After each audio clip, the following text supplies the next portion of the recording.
What's up again, everybody? I'm Clayton. Welcome back to Ages of Film. It's summertime, baby. It's summertime. I've been going through all the Superman movies. We finished up our Superman series, so I thought we would get back into a little bit of horror since we have some horror content coming up in August.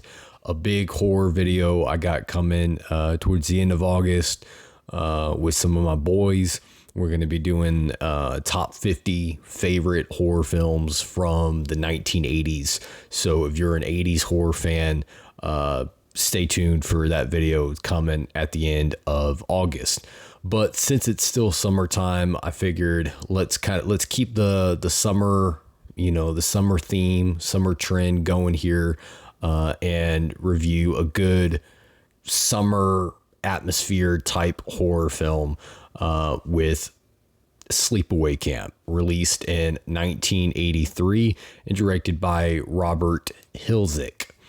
So we're going to get into this, give my thoughts, my opinion on this movie, and that's just what this is, guys. It's just my opinion on this movie.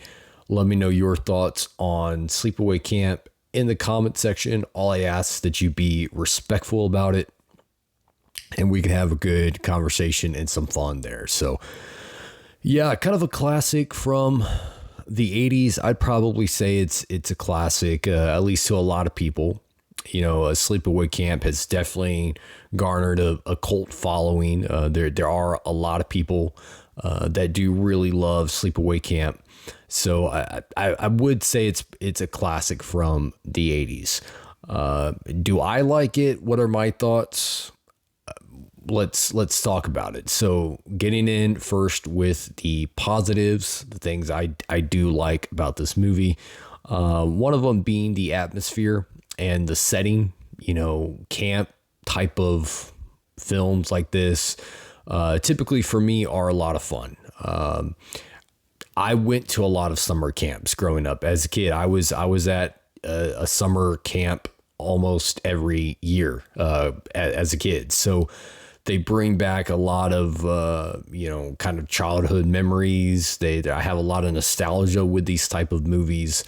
So I enjoyed that aspect of it, being able to relate to a degree as far as the setting. I've been there. I've experienced, summer camp as a kid with friends and all that stuff. So I like the setting. The tone, the atmosphere here, it feels like a summertime type of movie. I think they get the camp setting pretty good. All that stuff I enjoy with this movie. I like the setup and, the setting and atmosphere that they got going on in this movie. Those would be positives for me.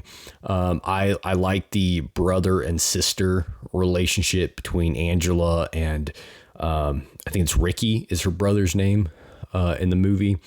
I buy their brother sister relationship. I can believe that they are siblings. So that's another positive for me. I like seeing that Ricky cares. You can tell that he cares about Angela. He's very protective of his sister. And it makes it more believable because, although I didn't have any sisters, I do have a brother, so I know what it's like, to see someone kind of picking on your brother and wanting to come to their rescue and protect your family, protect your siblings, right? That's your fam, bro. So that's your pack. You gotta take care of your pack. So, I like seeing that. Again, it makes the brother sister relationship more believable. I like seeing Ricky care about Angela, and it makes me like him more. It shows some likable qualities in Ricky, although he is a troublemaker. He is getting in a lot of trouble throughout the film. You can kind of tell that they didn't have the best parenting or home life. And another thing that I liked with the movie is that they do a good job. I think Robert Hiltzik does a good job directing the sympathetic feeling that you have towards Angela. This is a shy kind of small girl that is getting picked on by the other girls in the camp.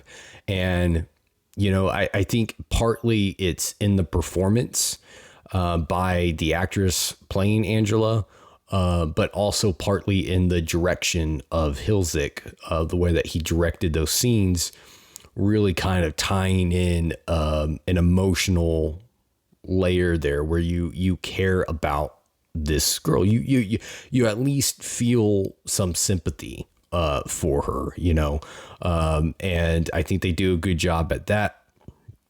And then the kills, I think, were handled pretty well. I think there are some pretty cool kills in the movie for early 1980s that still look pretty good. Practical effects I always enjoy, and I thought that they got kind of creative with it. One that stands out is the cook, the fat, nasty cook guy in the film. When you see his hand going up as he's getting boiled. That was a pretty cool RIP, man. And it was one that you're cheering for because this guy's a pervert, clearly a pervert. And so you're waiting to see him get what he has coming to him. So, I like the kills, like the atmosphere, the setting. I like the brother-sister relationship there. I think it's very believable. Ricky gives me some character traits that I like about him. I think Hiltzik does a good job directing that sympathetic feeling that you have for Angela as you see her being kind of picked on and bullied a little bit by the other girls. And then the ending, I think, is what makes this film so iconic. It's a very famous ending in horror. I'm not going to spoil the ending for anyone that hasn't seen this movie. I definitely want you to experience that ending for yourself. And so the ending was good. I thought it was well directed. It does kind of come out of nowhere. I didn't really see it coming the first time I saw this movie, which was years ago. But I didn't see that ending coming. So I thought that they did a really good job at how they handled that ending, a very shocking ending. And like I said, a very iconic ending to this film. So you haven't seen this movie and you don't know the ending. It hasn't been spoiled for you yet. Definitely, I think it's worth checking out. Again, this is a classic from the 80s. It has good summertime vibes to it, camp vibes to it. So if you're a horror fan and you like the camp type setting and you haven't seen Sleepaway Camp, I would recommend this movie to you. Getting into the negatives, there are a few things that I'm not that big on with this film. One of them, the story, I think is pretty weak. The story doesn't really do much for me. It doesn't really have much to say. I don't think there's not really, anything there for me to chew on or to really think about that lingers with me. Other people might feel differently. There are people, horror fans, that do get a lot out of the story, and kudos to them.